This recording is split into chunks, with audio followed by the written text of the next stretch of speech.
पुत्री, बेटा बेटी, बहू सब दूर है। ये क्या शरीर तुम्हारा है? सोच के बताओ एक बार, है अपना? नहीं है। अगर अपना होता तो अपनी मर्जी से चलता, ये अपनी मर्जी से नहीं चलता है। गाया था ना एक भजन प्रारंभ में, क्या भरोसा है इस जिंदगी का। अगर ये मेरा होता तो जब तक मैं चाहता तब तक चलता, लेकिन महाराज ये मेरी मर्जी से चलता ही नहीं है। न जाने कब साथ छोड़ जाए, फिर मेरा कहाँ है? फिर मेरा कहाँ है? तो मेरा क्या है? जब भगवान ने ब्राह्मण के रूप में राजा आज से कहा कि जो तेरा है वो मुझे चाहिए, जो तेरा है। अब दौड़ करके खजाने में गया, खजाने से महाराज हीरे जवाहरात भर के लाया और भगवान को देने लगा। भगवान ने कहा, बोले राजन ये क्या है? बोले महाराज ये मेरा है। बोले तेरा कहाँ है? ये तो प्रजा का है। ये तेरा कहाँ है? मुझे तो तेरा चाहिए। राजा की बात समझ में आ गई। राजा आज ने महाराज उस खजाने में उसको वापस रख दिया और अपने गले की एक माला उतार करके और भगवान को अर्पण करने लगा। बोले महाराज ये लीजिए। बोले ये क्या है? बोले ये मेरे गले की माला है, यानी मेरा, ये मेरा है। भगवान ने कहा, राजन क्यों पागल बन रहे हो? बोले ये भी प्रजा का है। बोले तू राजा किसने बनाया?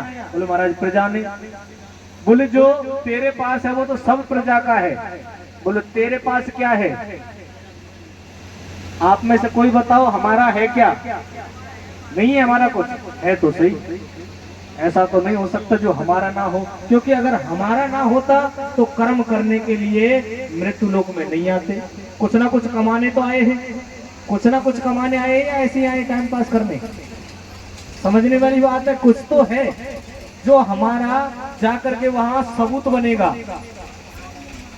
हमारा क्या है? देखो, जब तक जीव खुद से सवाल करना नहीं सीखेगा तब तक उसे कोई सवाल का जवाब नहीं मिलेगा। खोज कहां से शुरू होती है? अच्छा एक बात बताओ, पहले प्रश्न बनाया आंसर?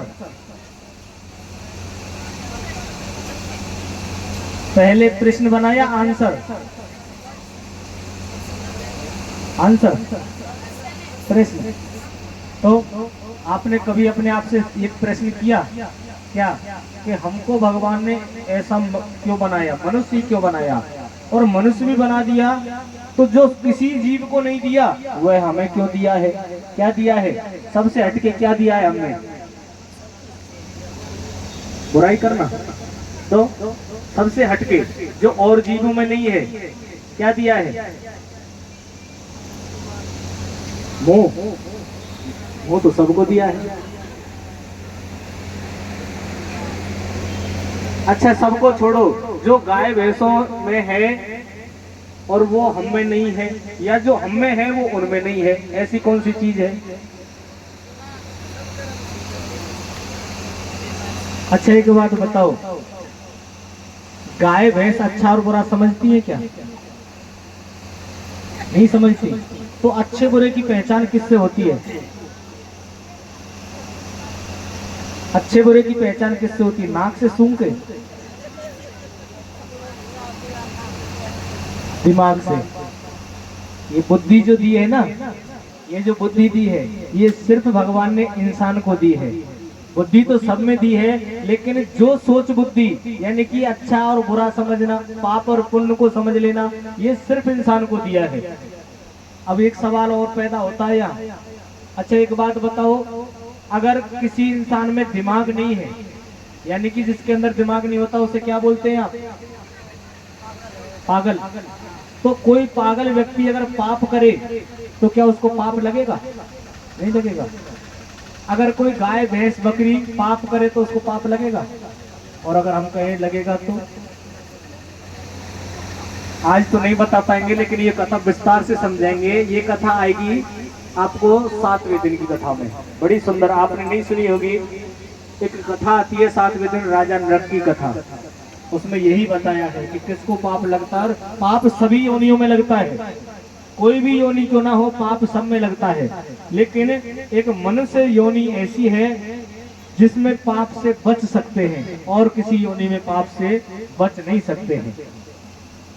तो कहने का मतलब भगवान विष्णु ने ब्राह्मण के रूप में राजा आज से मांगा कि क्या अपना है वो दे मुझे जो तेरा है। तो राजा आज बड़ा विद्वान था, समझ गया। उसने कहा बोले प्रभु अभी तो मेरे पास मेरा कुछ है नहीं, लेकिन मैं आपसे वादा करता हूँ कि मैं आपको मेरा खुद का कोई ना कोई वस्तु जरूर अर्पण करूंगा जो सिर्फ मेरी है। और इतना कहकर ब्राह्मण तो चले जाते हैं और राजा अज ने अपने रूप को बदला, यानी वेश बदल लिया, राजशाही पोशाकों को उतार करके और महाराज एक गरीब ब्राह्मण बन करके, एक गरीब वृद्ध बन करके और अपने राज्य में निकल गया और नौकरी की खोज करने लगा। नौकरी की समझ लेना अपना क्या है, नौकरी की खोज करने लगा। अब तो महाराज नौकरी की खोज करते करते एक लोहार के घर पहुंच गया, एक लोहार की दुकान पे पहुंच गया जहां पर लोहे की वस्तुएं बनाई जाती थी। अब राजा आज ने लोहार से कहा बोले भैया हमें अपने पास नौकरी पे रख लो, बड़ी जरूरत है। तो महाराज उस लोहार ने राजा आज को अपने यहाँ नौकरी पे रख लिया। पूरे दिन राजा आज ने हथौड़ा बजाया और महाराज संध्या काल का जब समय हुआ तो उस लोहार ने राजा अज के लिए 1 टका मेहनताना दे दिया, 1 टका मेहनताना दे दिया। और उस 1 टके को लेकर के राजा आज कहाँ गया, ब्राह्मण के घर।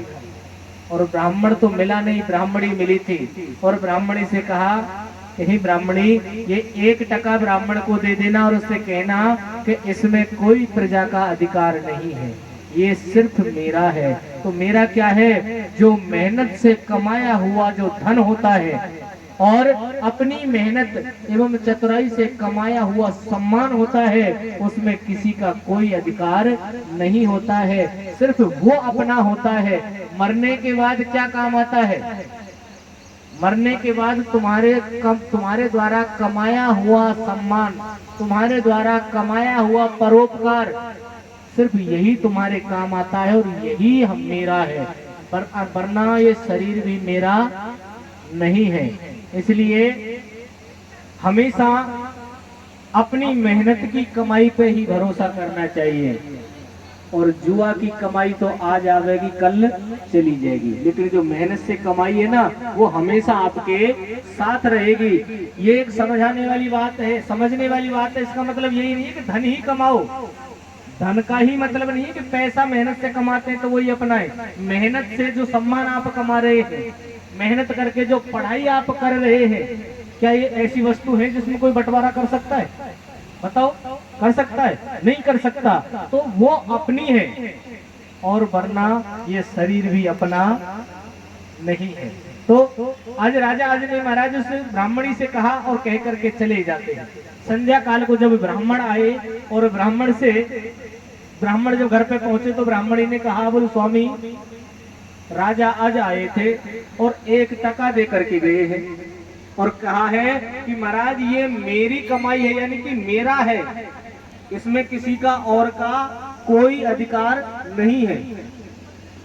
और वह टका लेकर के ब्राह्मणी ने ब्राह्मण को दे दिया। अब ब्राह्मण को क्रोध आ गया, बोले बस 1 टका, पूरे जीवन निकल गया, पूरे जीवन में बस 1 टका है, इतना बड़ा राजा, इतना वैभव है, बस ये 1 टका दिया है। ब्राह्मण को थोड़ा क्रोध आ गया और जब क्रोध आया और क्रोध में आकर के, आवेश में आकर के उस 1 टके को जोर से फेंक दिया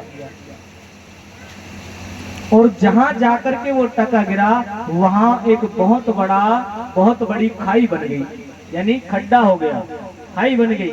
अब ब्राह्मण ने देखा बोले ये कैसे अचंभे की बात है।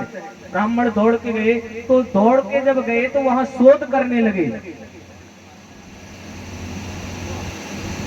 शोध करने लगे। वो देखिए जब कोई अचंभे की बात हो जाती है तो वहां सोचना पड़ता है, वहां सोच रहे होते हैं। तो सोचने लगे, बोले महाराज ऐसा कैसे हो सकता है। तो भगवान विष्णु जो ब्राह्मण के रूप में थे उनके मन में एक विचार आया, बोले शायद ये 1 टका मुझे कुछ संकेत देना चाहता है। और संकेत क्या देना चाहता है कि इसका मतलब है कि मैं इस जगह पे खुदाई करूं।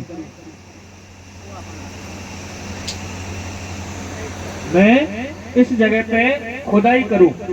अब जब भगवान ने ये विचार किया तो महाराज भगवान ने आज एक फावड़े को उठाया और उस जगह पे खुदाई प्रारंभ कर दी है। उस जगह को खोदने लग गए और खोदते खोदते गए तो महाराज उसी जगह में एक रथ निकला। जमीन को जब खोदा गया तो उसमें एक रथ निकला, लेकिन वो रथ खाली था। और जैसे ही रथ निकला तो सीधा रथ आकाश मार्ग में चला गया, जमीन पर रुका नहीं। तो भगवान सोचने लगे, बोले मुझे शायद इस जगह की और खुदाई करना चाहिए। और खुदाई की, दूसरा रथ निकला। ऐसे कर करके महाराज 9 रथ निकले और जो 9 रथ थे वो सीधे आकाश मार्ग में चले गए, पृथ्वी पर रुक नहीं पाए, सीधे आकाश मार्ग में चले गए। और जब आकाश मार्ग में गए तो भगवान ने और खुदाई प्रारंभ की। और जब खुदाई प्रारंभ की तो महाराज उसी जमीन पर 10वां रथ निकला। और जब 10वें रथ में देखा तो एक सुंदर बच्चे का प्रादुर्भाव था। उस रथ में एक सुंदर शिशु था और वह रथ आज महाराज नीचे से निकल करके और जमीन पर रुक जाता है। जमीन पर जब रुका तो भगवान दौड़ करके आए, भगवान ने उस बच्चे को गोद में उठाया। अब भगवान